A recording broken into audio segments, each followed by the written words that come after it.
నాకు సైడ్ అన్న అన్న ఓకే సార్ ఓకే మీ సొంతలు తోడేరా ఓకే సార్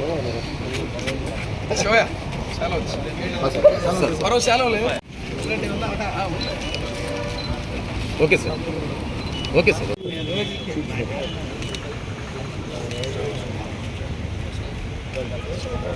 అన్న వెనక్కి రన్న నైట్ వచ్చాను నాన్న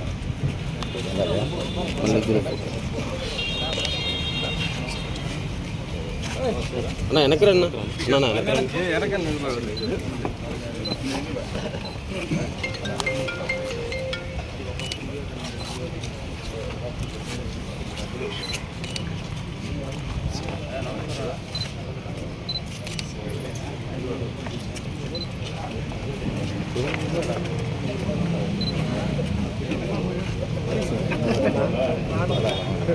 చాలా సంతోషం.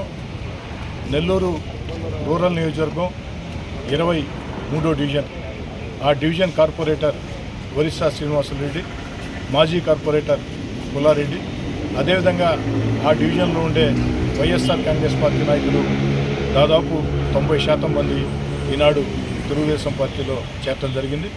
వారందరినీ కండువాలు కప్పి పార్టీలోకి సాధారణంగా స్వాగతిస్తూ, వాస్తవం చెప్పాలంటే వీళ్ళందరితో వ్యక్తిగతంగా అనేక సంవత్సరాలుగా నాకు అనుబంధం అంతా కూడా ఉంది. రాజకీయ భేదాభిప్రాయాల్లో భాగంగా ఎన్నికల వేళ వాళ్ళు వైఎస్ఆర్ కాంగ్రెస్ పార్టీ కోసం పనిచేశారు. నేను తెలుగుదేశం పార్టీ అభ్యర్థిగా నెల్లూరు రూరల్ నుంచి పోటీ చేయడం జరిగింది. ఈరోజు ఈ యొక్క ఆంధ్ర రాష్ట్రంలో అన్ని రకాల పరిస్థితులు అందరికీ తెలిసిన పరిస్థితే. రాష్ట్రం అంతా కూడా ఎక్కడికక్కడ వైఎస్ఆర్ కాంగ్రెస్ పార్టీ రాజ్యసభ సభ్యుల, జిల్లా పరిషత్ చైర్మన్ల, మేయర్ల, మున్సిపల్ చైర్మన్ల, కార్పొరేటర్ల, కౌన్సిలర్ల, సర్పంచ్ల, ఎంపీటీసీల, మండలాధ్యక్షుల, జడ్పీటీసీల తేడా లేకుండా అందరూ కూడా తెలుగుదేశం పార్టీలో చేరేదానికి ముందుకు వస్తూ ఉన్నారు. అందులో భాగంగా వారందరినీ కూడా మనస్ఫూర్తిగా పార్టీలోకి స్వాగతిస్తూ ఉన్నా. అదేవిధంగా ఈ సందర్భంగా చాలా స్పష్టంగా చెప్తూ ఉన్నా, ఎన్నికల వేళ నా కోసం, తెలుగుదేశం పార్టీ కోసం, లేదా జనసేన బీజేపీ కోసం, ఆ యొక్క కూటమి కోసం కష్టం చేసిన నాయకులు, కార్యకర్తలు కూడా ఆ డివిజన్లో దండిగా ఉన్నారు.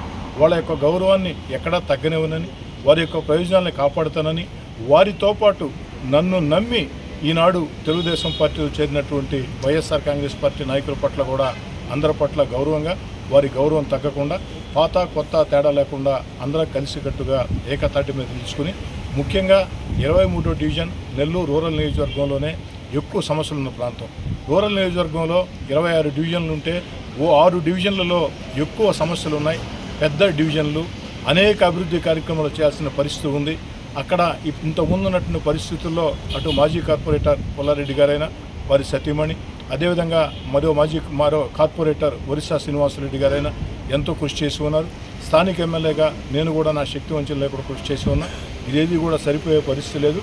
భవిష్యత్తులో కూడా ఆ యొక్క డివిజన్కి అధికంగా నిధులు కేటాయించాల్సిన అవసరం ఉంది.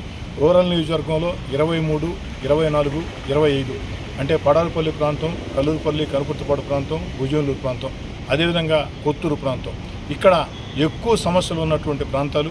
అందుకు అధికారులకు కూడా పదే చెప్పడం జరిగింది, ఈ ప్రాంతాల అభివృద్ధికి నిధులు ఎక్కువ కేటాయించమని చెప్పని. ఈ సందర్భంగా ఒక్క మాట అయితే అందరికీ ఇస్తూ ఉన్నా, ఎవరైతే కష్టకాలంలో తెలుగుదేశం పార్టీలో పనిచేశారో వారి గౌరవం ఎక్కడా తగ్గదు. వారి ప్రయోజనాల విషయంలో రాజీ ప్రసక్తే లేదు. అదే రీతిలో నన్ను నమ్మి తెలుగుదేశం పార్టీలోకి వస్తున్నటువంటి ప్రతి నాయకుడి, కార్యకర్త పట్ల కూడా అంతే గౌరవంగా ఉంటామని చెప్పని, ఎక్కడ ఆ నమ్మకాన్ని చెడగొట్టుకోమని, భవిష్యత్తులో అందరం కలిసి ఏదైతే రూరల్ నియోజకవర్గంలో వచ్చే స్థానిక సంస్థల ఎన్నికల్లో గతంలో ఏ విధంగా నేను వైఎస్ఆర్ కాంగ్రెస్ పార్టీ ఎమ్మెల్యేగా ఉన్నప్పుడు 26 డివిజన్లు, 18 పంచాయతీలు, 12 ఎంపీటీసీలు, 1 జడ్పీటీసీ, 100కు 100%, అదొక చరిత్ర. ప్రజల ఆశీస్సులతో, నాయకుల, కార్యకర్తల కష్టంతో, దేవుడి దయతో చరిత్ర. అదే చరిత్ర మళ్ళీ రూరల్ నియోజకవర్గంలో పునరావృతం కావాలా? రాబోయే ఎన్నికల్లో తెలుగుదేశం, జనసేన, బీజేపీ కూటమి అభ్యర్థులు 26 డివిజన్లు, 18 పంచాయతీలు, 12 ఎంపీటీసీలు, ఎంపీపీ, జడ్పీటీసీ అన్నీ కూడా ఇటీవల జరిగినటువంటి అన్ని ఎన్నికల్లో ఎంత ఘన విజయం సాధించామో అంతే ఘన విజయం కూడా రాబోయే విషయంలో సాధించాలని చెప్పని, అందుకు నా ఒక్కడి ప్రయత్నం, నా ఒక్కడి కష్టం సరిపోదు. మీ అందరి కష్టం, మీ అందరి సహకారం, దేవుడి దయ, ఆశీస్సులు అన్నీ అవసరం. అందరి సహాయ సహకారాలతో, నాయకుల, కార్యకర్తల కష్టంతో రూరల్ నియోజకవర్గంలో తెలుగుదేశం పార్టీని ఒక బలంగా తీర్చిదిద్ది, అంతేకాకుండా ప్రజా సమస్యల పరిష్కారం నాకు ఎంత ముఖ్యమో, అభివృద్ధి కార్యక్రమాల సాధన ఎంత ముఖ్యమో, ప్రజా సమస్యల పరిష్కారంతో పాటు అభివృద్ధి కార్యక్రమాల సాధనతో పాటు పార్టీ కోసం కష్టం చేసిన నాయకుడి కార్యకర్త గౌరవం కూడా అంతే ముఖ్యం. అవన్నీ కూడా సమపాళ్లలో ముందుకు తీసుకుని పోతానని, ఎక్కడా కూడా తేడా లేకుండా సమన్వయం చేసుకుని ముందుకు సాగుతామని, ఆ డివిజన్లో ఉన్నటువంటి తెలుగుదేశం పార్టీలు ఇప్పటికే ఉన్నటువంటి నాయకులు, అటు జనసేన బీజేపీ నాయకులు కార్యకర్తలకి ఈరోజు కొత్తగా చేరిన అందరికీ మనవి చేసేది ఒకటే, ఈ రోజు నుంచి మనం అంతా ఓ కుటుంబ వాతావరణంలో ముందుకు సాగుదాం. చిన్న చిన్న విషయాల్లో ఏదైనా కూడా భిన్నమైన అభిప్రాయాలు ఉన్నా అందరం కూర్చుని మాట్లాడుకుని ఏకతాటిగా ముందుకు సాగాలని చెప్పని